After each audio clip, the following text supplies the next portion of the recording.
Es gribētu pastāstīt par to, cik Dievs ļoti cieši skaujot nes mūsu visgrūtākajās dienās, visgrūtākajos dzīves notikumos. Vasarā pirms 4 gadiem, ejot uz dievkalpojumu, man katru reizi lija asars. Es jūtu tik ļoti lielu Dievu tuvumu. Varētu padomāt, ka es vienmēr raudu, bet es raudāju tikai un vienīgi baznīcā, tikai un vienīgi aizejot un esot patiesi klusā Dievu tuvumā. Un tāds ilgi vairākus mēnešus. Līdz kādā sarunā ar mammu viņa teica, ka viņai šķiet, ka ir atgriezies vēzis. Un viņa teica, lai es nebaidos ar viņu runāt par nāvi. Es savā stiprajā ticībā sāku arvien vairāk klausīties dažādas mācītāju lekcijas, sprediķus, kas ir saistīti ar nāvi. Sāku to sūtīt arī mammai. Un es tiešām nebaidījos, tāpēc, ka es sapratu, ka tas ir kaut kas tāds, kur patiesībā mēs varam nonākt tik ļoti tuvu Dievam, kad mēs viņam uzticamies, un ka šī aizmigšana var būt arī skaista.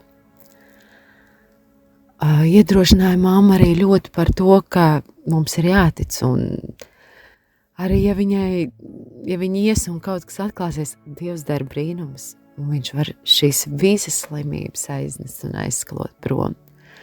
Tā aizvedot uz kādu pārbaudi, mamma iznāca ārā un teica, ka viņa ļoti ilgi izmeklēja un kā ārsti ļoti ilgi pārbaudīja, un ka tā pārbauda tikai tad, ka kaut ko patiešām atrod, un es teicu, mamma stāvi ticībā. Dievs dara brīnums, viņš var cietināt.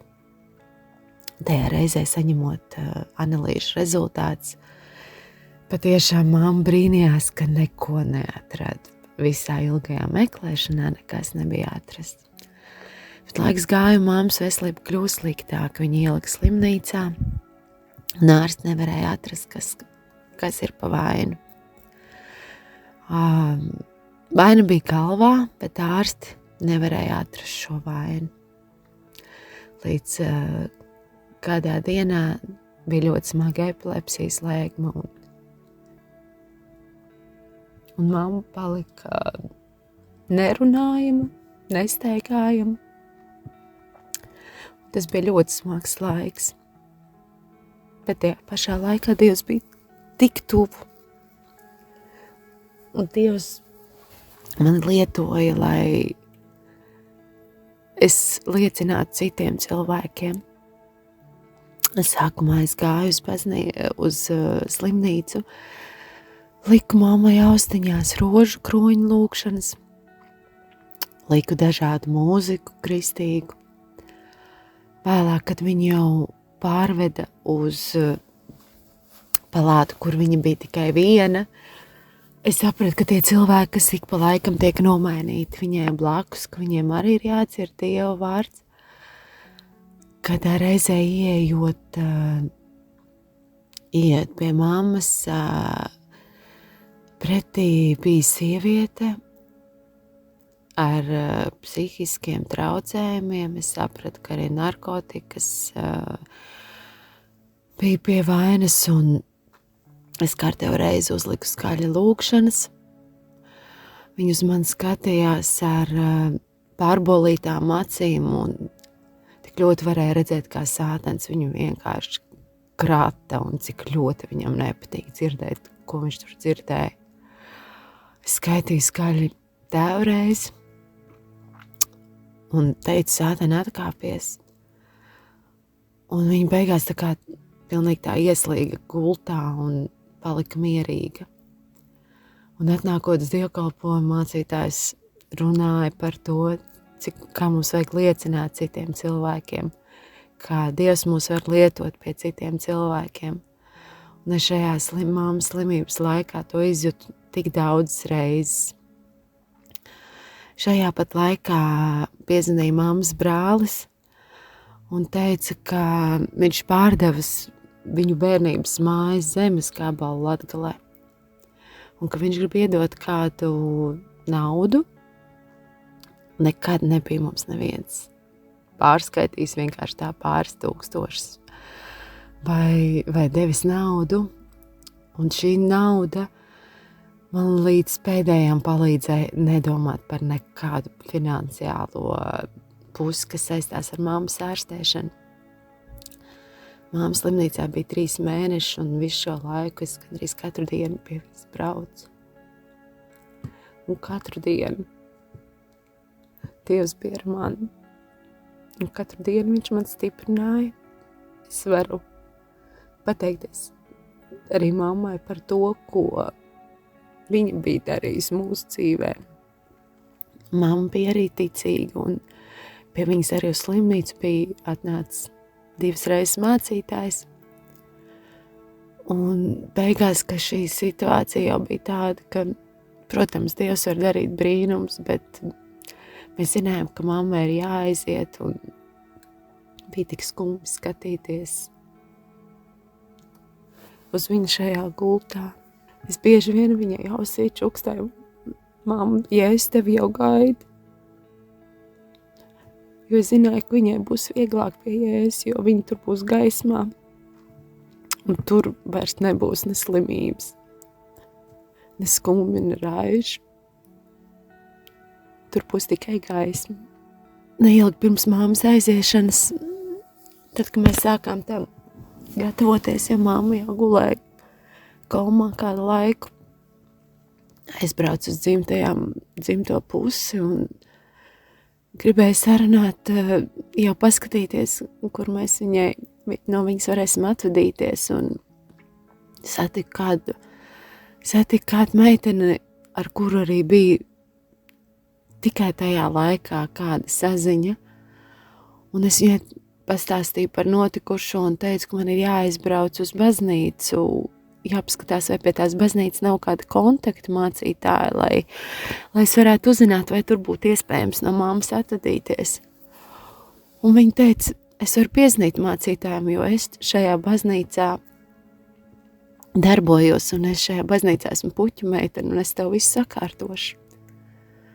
Un viņa tik daudz palīdzēja, un viņa bija kā sūtīts Dieva eņģelis, jo arī pēc tam mums ar viņu gandrīz vairs nav bijis nekāda saziņa.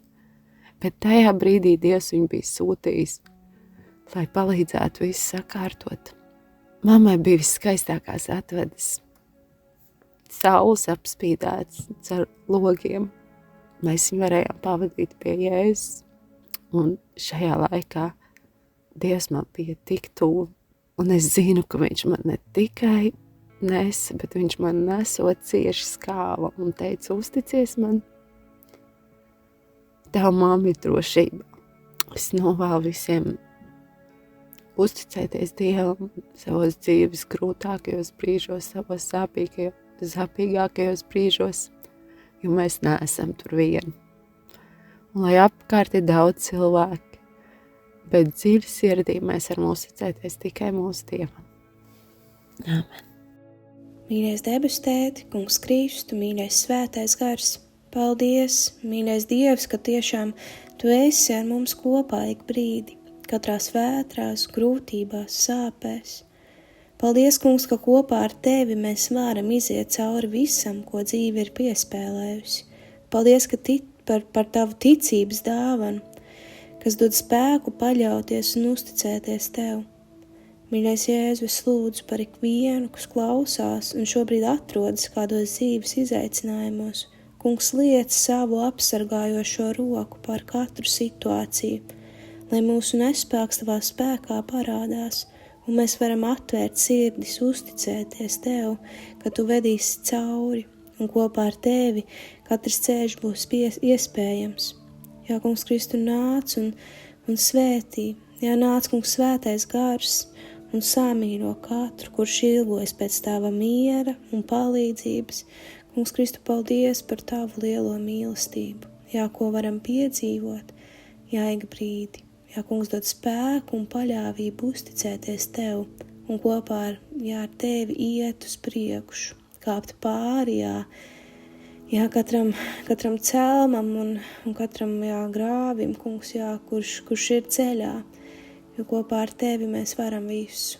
Paldies, Kungs, ka ka tu apliecini, jā, ka tu parādies, kungs, ka mēs varam uzticēties tev, ka tu mūs vēro, ka tu redzi, un bez tavas ziņas, jā, nekas nenotiek. Jā, kungs, Kristu dod dzīvu ticību tev, kungs, paļāvību uz tevi. Jā, kungs, ka tu mūs vedīsi cauri. Paldies tev, mīļais Jēzus, ka tu mūs tik ļoti mīli. Mūsu Tēvs debesīs, svētīts, lai top tavs vārds, lai nāk tava valstība, tavs prāts, lai notiek kā debesīs, tā arī virs zemes. Mūsu dienascho maizi dodi mums šodien, un piedod mums mūsu parādus, kā arī mēs piedodam saviem parādniekiem, un neieved mūsu kārdināšanā, bet atpestī mūs no ļaunā, jo tev pieder valstība, spēks un gods, mūžīgi mūžos. Āmen. Lai mūs svētī un pasargā visuvarenais Dievs Tēvs, Dievs Dēls un Dievs Svētais Gars. Āmen.